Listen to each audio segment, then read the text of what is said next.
Fantastic. Hello, hello. Wearing my God is good all the time shirt goes really well with that speaker affirmation. I hadn't even Oh, remembered that part of it. I am so grateful to be joining you all from Hawaii. And I should tell you that I booked this trip knowing that I would be speaking to you all in Hawaii. The process of choosing where my wife and I got married, Ella and I got married on October 2nd. And I can't even remember if our wedding date had even been selected by the time that we set this trip. But she's from Oahu, which is not the island that we're on. We're on the Big Island, and she spent 1 year in Pahoa, which is on the Big Island where we're staying now. And right before I moved to Oklahoma City, about a month before I moved to Oklahoma City, I spent time on the Big Island and had this like spiritual feeling around it. And so to meet someone who'd lived there and spent time with, we really connected on that. And as I was just looking at flights, I kind of looked at flight calendar prices, and this one was really good this week in particular. Flying out of Halloween, I think, is people don't necessarily want to be on a plane from Hawaii to Oklahoma City on Halloween. And so because of that, it was a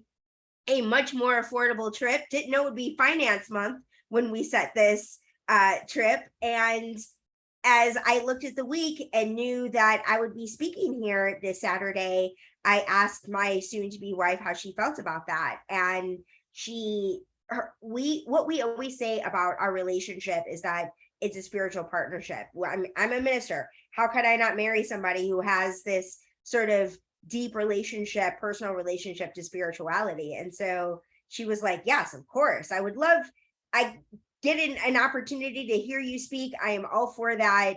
Yes, please, please, please. Let's go to Hawaii.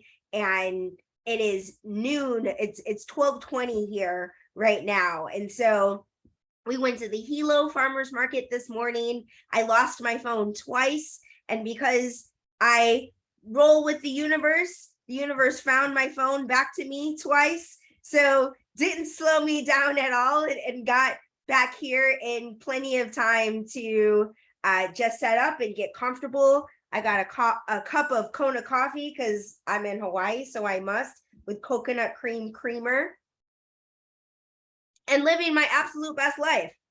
So talking about this theme of share it, ferret, having a slice of my pie, what I always like to do is, this is the kind of minister that I am, is I live the premise of what's being taught.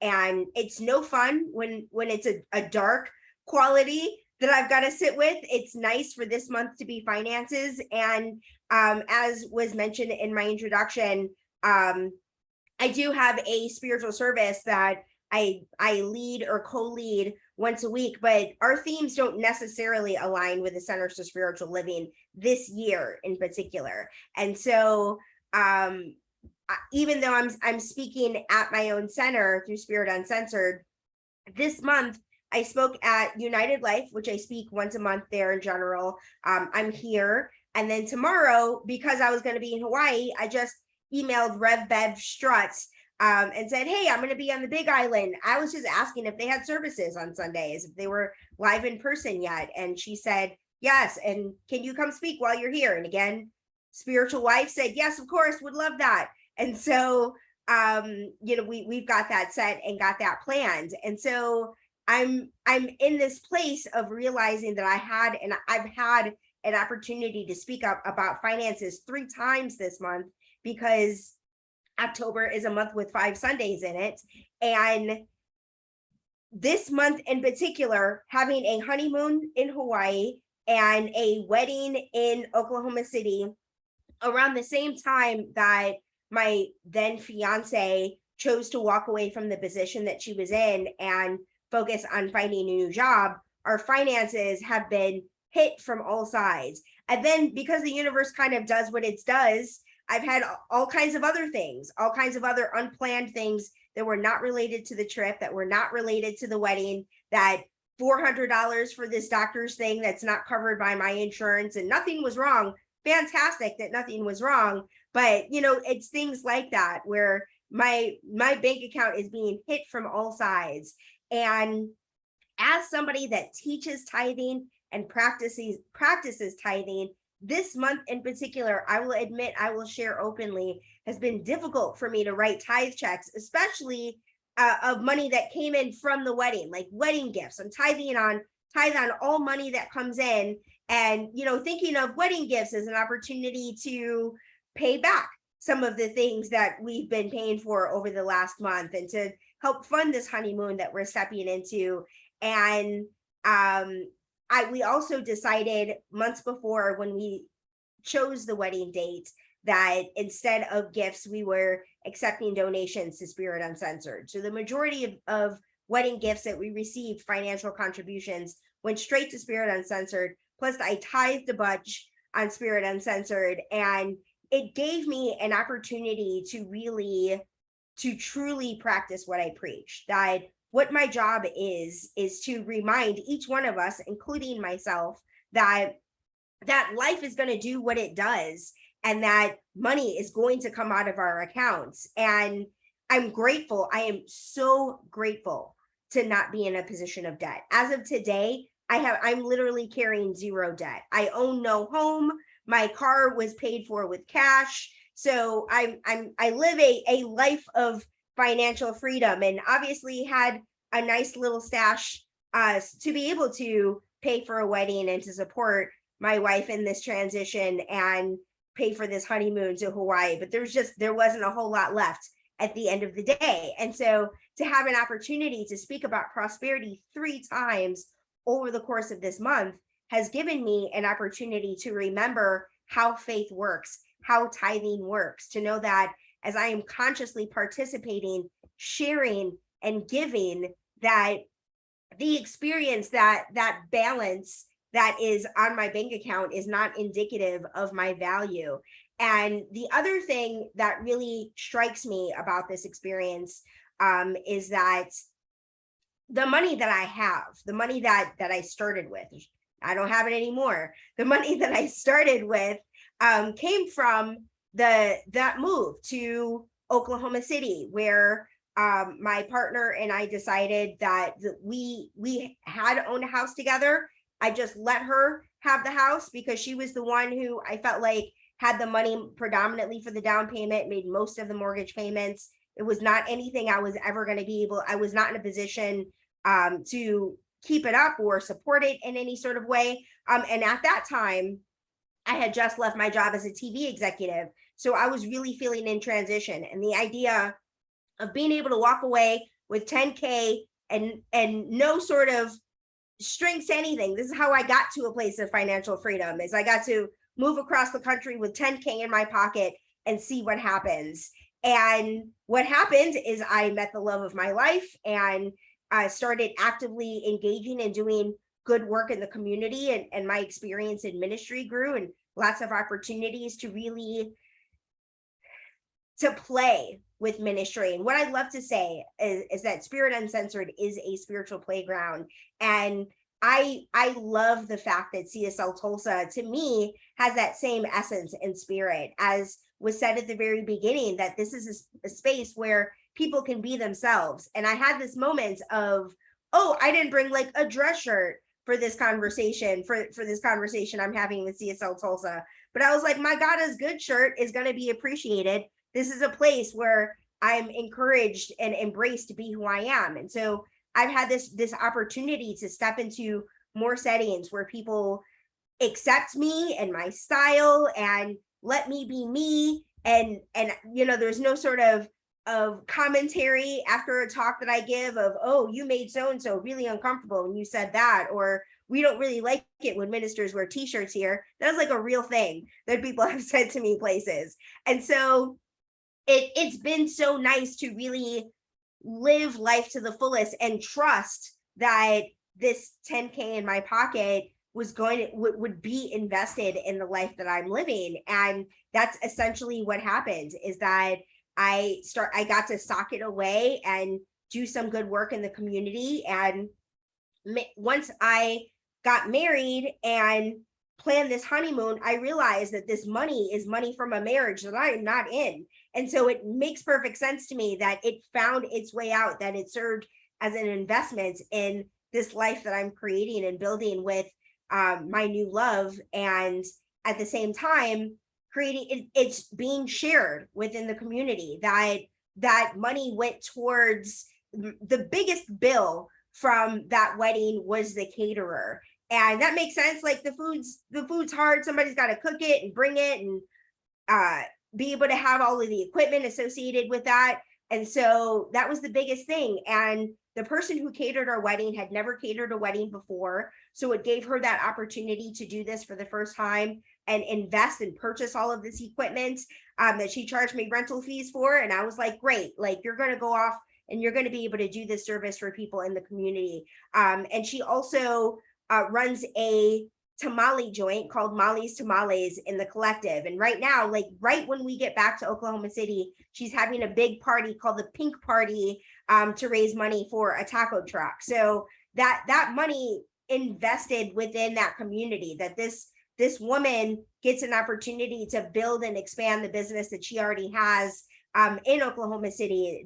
It's that experience of sharing it. So it's knowing that every dollar is going into a community that appreciates it and supports it. And being here in Hawaii, we've talked a lot, my wife Ella and I have talked a lot about how the culture here is about gratitude, it's about love, it's about faith, and the experience of having tourism here is welcomed. It's not tourists are going to come here and make it worse and cause all this traffic and drive up the cost of living and all those other things. There's a gratitude for supporting local businesses and local vendors, and really going places that everybody doesn't necessarily go, and being appreciated for that as well. So I get to know and trust that this money is being invested in communities that are doing positive things with it, that are allowing for people to eat and thrive and flourish because of it. And so we share it, we give it, but then there's that other piece of taking the slice of my pie, right? Like I talked a lot about the experience of giving, but I haven't talked a lot about the experience of receiving. And this week in particular is a perfect opportunity, especially after 5 weeks of looking at our relationship with finances. This week is a perfect opportunity to think about our relationship with the flow, with giving and with receiving. Of I can look at the challenges that I have around tithing and do it anyway and come from a place of faith every time. But on top of that, it's a matter of being open to receive an experience of love and good and flourishing and thriving for myself. And so as we're here in Pahoa, one of the things that we've talked about, we flirted with this idea of living in Hawaii, and kind of doesn't everybody have this like, oh, wouldn't it be nice to live in a place with this tropical breezes and the palm trees swaying behind us, beautiful animals, and there are these koki frogs that make these koki songs at night that are like kind of like crickets, these super tiny frogs that are adorable and make really loud sounds, but it just kind of adds to the piece. Like we went to a yoga class and noted how music is not necessary in a yoga class in the jungles of Hawaii, because the sound of soft rain, and there were peacocks walking around outside, and just the sounds of nature are the kinds of sounds that people play on purpose on a track at a yoga studio, that we got an opportunity to just experience as is, and exercise and stretch in this place called Hawaiian Sanctuary. And so it's nice to be in these settings and fantasize of what if. And part of me felt as if this money that I had put to the side and saved, that it all left so that I didn't have an opportunity to make a down payment on a house in Oklahoma City.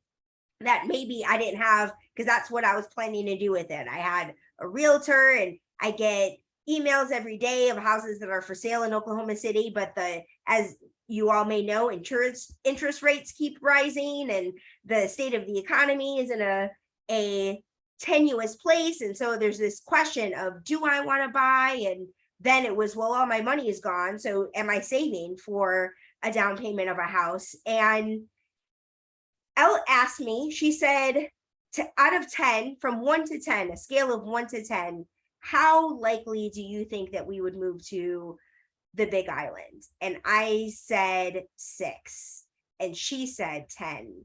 And over the course of the last 2 days of having this conversation, up until the moment that I logged into the Zoom room to have this conversation with y'all, we are actively talking about that what if, and realizing that it is absolutely a reality. As she's in this place of looking for new positions, she's got several offers that they are sort of battling out negotiations with several companies that she's in the process of doing. So when she gets back, she's stepping into some new role, and it gives her an opportunity to recognizing that she has had an opportunity to negotiate with multiple companies with the work that she does. She just kind of Googled what the rate of pay is here, and it's substantially more, although the cost of living here is substantially more. But with the offset of the substantially more, it makes something like living in the Big Island feasible. And so we're in that place of being in the question. So I know and trust that wherever each one of you are in relationship to finances, whether it is a bank account that is dwindling, whether you're in a space of experiencing abundance and feeling abundance and enjoying abundance, that we are all in our perfect places and having our own perfect financial stories, and that our decision to actively participate in spiritual communities where we are giving, that the reason that I am here today is because each person who participates in this community is consciously giving to allow for there to be a stipend for guest speakers each week. And the investment, the financial investments in this community has allowed for Reverend Jeff Stanton to step into the senior minister role that I'm super excited that he's leading the center. And so each one of you has to understand that you are actively participating in creating a force for good in Tulsa and beyond. The fact that we are having this conversation while I'm in Hawaii demonstrates how far this message is going and the impact that this community is having all over the country, though you may not have thought that when you woke up this morning, that your financial investment allows for people to be conscious and aware of the fact that we are actively engaging in giving and receiving. And it can't be just about giving, and it can't be just about receiving, that there is a flow, that sometimes our money stories we're at the climax, or we're at what feels like the all hope is lost moment. But that's part of the journey of our stories, that we go through that cycle all over again, that we start with the call to adventure, right? As Joseph Campbell's work says, that each one of us is living our own hero's journey, and we are called to an experience of adventure, to trust Spirit to guide us. And Spirit provides through allies and support in all kinds of ways that we could have never planned. Spirit is always guiding us along our perfect path. I would have never anticipated Spirit to have taken me to Oklahoma City and then potentially taken me to the Big Island barely shortly afterward. But I trust and know that I'm on my perfect journey, and that each one of you who is called to actively participate in the center, each one of you who has actively called to show up, to understand that it is a divine appointment to show up on a Saturday afternoon and receive a message of inspiration, to support a spiritual community that allows for this connection, that allows for a place for each person to come as they are and be fully supported as they are, is such a rich, beautiful experience. And I'm grateful that each one of us has recognized this divine appointment and shown up for. So what I would love to do is root us in faith in relationship to that giving and receiving cycle in prayer. And so wherever we are in the country, in the world, in the room, in CSL Tulsa and beyond, I invite us to take a moment to get comfortable in this space, to settle in and recognize what a rich experience this is here and now. That each one of us has breath in our bodies, that we are on this earth at this point and moment in history for a specific reason. We are here by divine appointments. And as we affirmed, we understand that our lives have purpose, they have meaning, they have value.